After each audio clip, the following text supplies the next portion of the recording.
আমার মনে হয় এই ইউনূস যেভাবে বাংলাদেশকে গত প্রায় 90 দিন ধরে চালাচ্ছেন, একটা সম্পূর্ণ বেআইনি সরকার চলছে।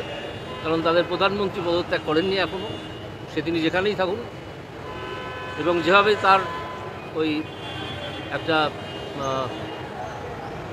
অস্থায়ী সরকার মতো তিনি গঠন করেছেন, তার হেড হয়েছেন, তাতে যেভাবে অন্য ধর্মের ওপর, বিশেষত হিন্দু ধর্মের ওপর যে আক্রমণ চলছে, তাতে আমি মনে করি নোবেল কমিটির এই মুহূর্তে তার নোবেল পুরস্কার ফিরিয়ে নেওয়া উচিত।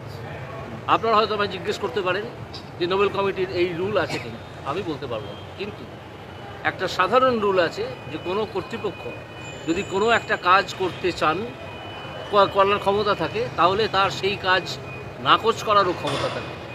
সেই প্রিন্সিপালের ওপর ভিত্তি করে আমি দাবি করছি নোবেল কমিটি এই মুহূর্তে ইউনেসের নোবেল পুরস্কার ফেরত নিয়ে নিক।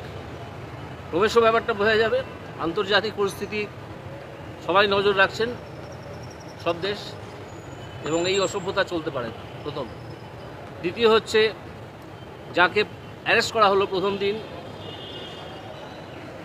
তাকে অন্যান্য সাধারণ অপরাধীদের সঙ্গে রাখা হয়েছে। কোনো সভ্য দেশে এরকম হয় বলে আমি শুনিনি। এরা যে কোনো সময়, কালকে আমাদের এখানে যিনি ইসকনের আছেন, তিনি আশঙ্কা প্রকাশ করেছেন যে তাকে যে কোনো সময় মেরে ফেলা হতে পারে, চিন্ময়ানন্দ। তো যদি আপনাকে আটকে রাখতেই হয়, এই অসভ্য বর্বর সরকার যেটা চলছে, তাকে যদি আটকে রাখতেই হয়, তাহলে আপনি কোনো গেস্ট হাউসে আটকে রাখুন তাকে, অন্য কোনো আলাদা জায়গায় নিয়ে গিয়ে আটকে রাখুন তাকে।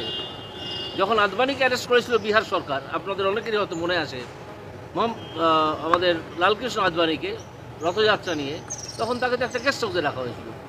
এরকম অনেক ক্ষেত্রে হয়। আপনারা এতই অসভ্যতা করছেন হিন্দু ধর্মের বিরুদ্ধে যে এই যিনি স্বামী চিন্ময়ানন্দ দাস, চিন্ময় কৃষ্ণ দাস, তাকে সাধারণ অপরাধীদের সঙ্গে আটকে রেখেছেন। এই ঝুঁকি আপনারা নিচ্ছেন।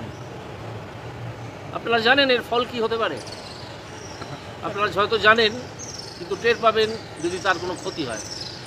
এবং হিন্দুদের ওপর এই আক্রমণ আমি তীব্র নিন্দা করছি। এবং এই ধরনের আক্রমণ, আমার কথাটা শেষ হয়নি, এবং তীব্র নিন্দা করছি।